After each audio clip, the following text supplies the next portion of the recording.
இன்னைக்கு நாம மெடிடேஷன் எப்படி பிராக்டிஸ் பண்ணணும்னு கத்துக்க போறோம். இந்த வீடியோல நம்ம மெடிடேஷனை எப்படி பிராக்டிஸ் பண்ணணும், அதோட பெனிஃபிட்ஸை பத்தி கத்துக்க போறோம். வாங்க முதல்ல மெடிடேஷன் எப்படி பண்ணணும்னு கத்துக்கலாம்.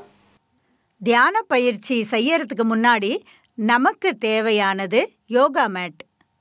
அதோட குர்தா பைஜாமாவும் வேணும். இல்லைன்னா ட்ராக்ஸும் டிஷர்ட்டும் வேணும். அமைதியான சுறுசுறுப்பான மனநிலையும் வேணும். முதல்ல சேர்ல நேரா உட்காரணும். இல்ல யோகா மேட்ல சம்மணம் போட்டு நேரா உட்காரணும். தியானத்தை தொடங்க நீங்க வசதியாவும் அமைதியாவும் உட்கார ஒரு இடத்தை தேர்வு செய்யுங்க. அப்புறம் கண்ணை மூடி ஒரு நிமிஷம் அப்படியே அமைதியா இருங்க.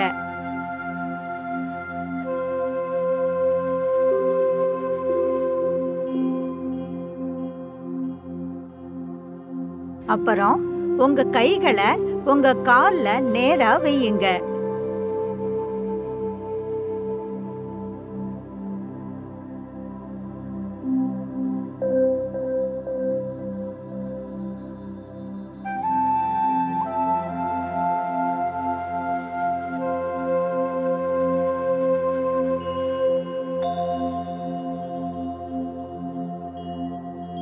ரிலாக்ஸ் பண்ணுங்க. சில முறை மூச்சை இழுத்து வெளியே விடுங்க. மூச்சை உள்ள இழுங்க, வெளியே விடுங்க.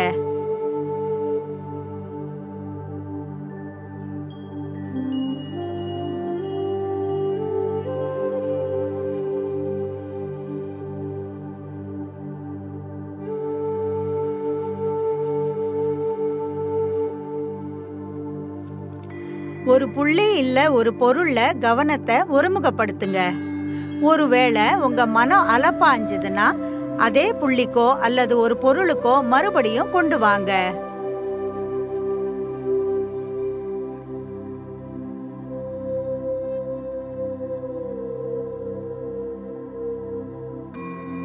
தொடர்ந்து சில நிமிடங்கள் தியான பயிற்சி செய்யுங்க.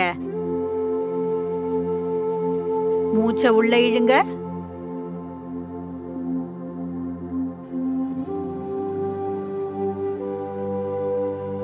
10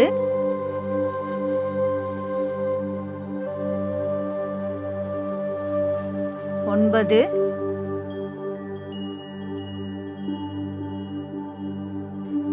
8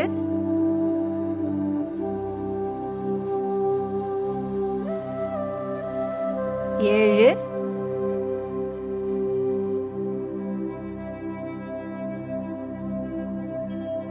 6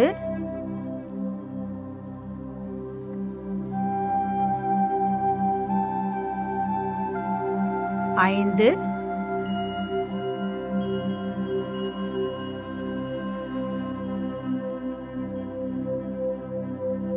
4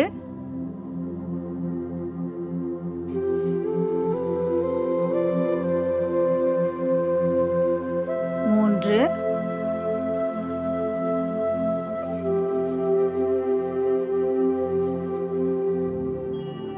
2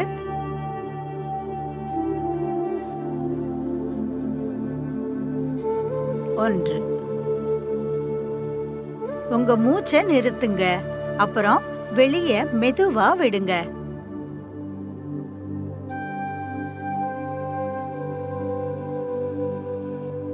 மூச்சை இழுங்க, வெளியே விடுங்க. நாம தியான பயிற்சியை முடிச்சிட்டோம்.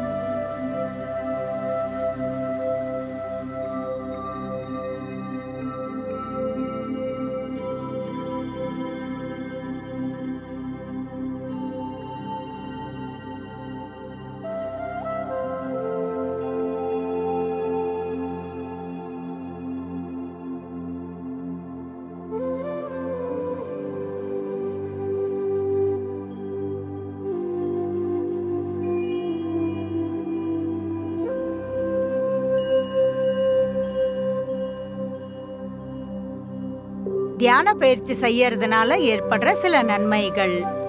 இது உயர் ரத்த அழுத்தம் மற்றும் ஹைப்பர் டென்ஷனை குறைக்குது.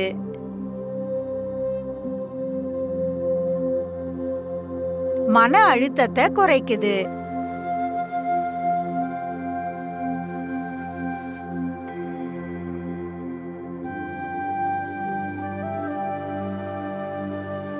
மனதை ஒருநிலைப்படுத்தவும் ஆற்றல் அதிகரிக்கவும் உதவுது. தியான பயிற்சி மன அமைதி, சந்தோஷம் மற்றும் சமநிலை, இது உங்களுக்கு ஒட்டுமொத்த உணர்வுக்கும் உடல் ஆரோக்கியத்துக்கும் ரொம்ப நல்லது. நீங்க இத ஸ்ட்ரெஸ் ரிலாக்ஸ் பண்ணவும் சமாளிக்கவும், உங்க கவனத்தை திசை திருப்பி வேற விஷயத்துல செலுத்தவும் பயன்படுத்தலாம். தியான பயிற்சிகள் உங்களை சமநிலைப்படுத்தி உங்களுக்கு மன அமைதியை கொடுக்குது. அப்போ மெடிடேஷன் எப்படி பண்ணணும், அதை எப்படி பிராக்டிஸ் பண்ணணும், அதோட பெனிஃபிட்ஸ், அதோட டூஸ் அண்ட் டோன்ட்ஸ் பத்தி நீங்க தெரிஞ்சுட்டாச்சுன்னு நான் நினைக்கிறேன். அப்போ மீண்டும் சந்திப்போம் இன்னொரு எக்ஸைட்டிங் அண்ட் இன்ட்ரெஸ்டிங் வீடியோட. அது வரைக்கும் தேங்க்யூ அண்ட் குட் பை.